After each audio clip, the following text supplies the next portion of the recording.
তুমি শান্তিতে থেকো, আমার কারণে তোমার শান্তি নষ্ট হোক এটা আমি চাই না। আমি যদি তোমাকে কোনো কষ্ট দিয়ে থাকি, দোয়া করে ক্ষমা করে দিও।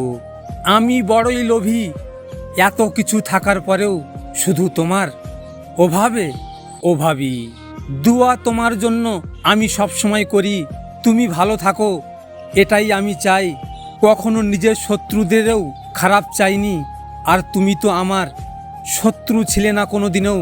তুমি ভালো থাকো, তোমার স্বপ্নগুলো ভালো থাকুক, আর তোমার ফ্যামিলিও ভালো থাকুক এটাই আমি চাই। তোমার জন্য দোয়া রইল, নিজের জীবন নিজের মতো করে বাঁচো প্রিয়। তুমি বলেছিলে তোমার শুধু ভালোবাসা চাই, আজ আমার কাছে দেওয়ার মতো শুধু ভালোবাসাই আছে, নেই শুধু তুমি। তুমি বলেছিলে আমাকে ছাড়া তুমি থাকতে পারবে না, অথচ এখন আমি তোমার বিরক্তির কারণ। অসহায় কাকে বলে জানেন? কারোর সাথে তীব্র কথা বলার ইচ্ছা থাকা সত্ত্বেও কথা না বলে থাকা। আমি জানি তোমার অনেক মানুষ আছে, তাই তো তুমি আমার শূন্যতা অনুভব করতে পারোনি। আর আমার তো কেউ নেই, তাই তোমাকে আমি প্রতিটি মুহূর্ত অনুভব করি।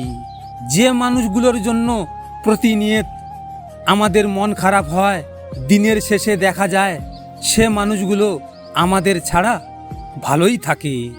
আপন করে নিন তাকে যে আপনার অতীত জেনেও আপনাকে পাগলের মতো ভালোবাসে। বাস্তবতা কি জানেন? স্বার্থ আর অর্থ ভালো মানুষকেও অমানুষ করে তোলে।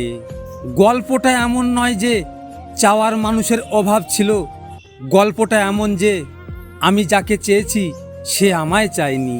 ভিডিওটি ভালো লাগলে পাশে থাকবেন, আর হ্যাঁ, নিজের খেয়াল অবশ্যই রাখবেন, কারণ এটা স্বার্থের দুনিয়া। এখানে নিজের খেয়াল নিজেকে রাখতে হয়, অন্য কেউ রাখবে না। দেখা হচ্ছে পরের ভিডিওতে। ভালো থাকবেন, সুস্থ থাকবেন।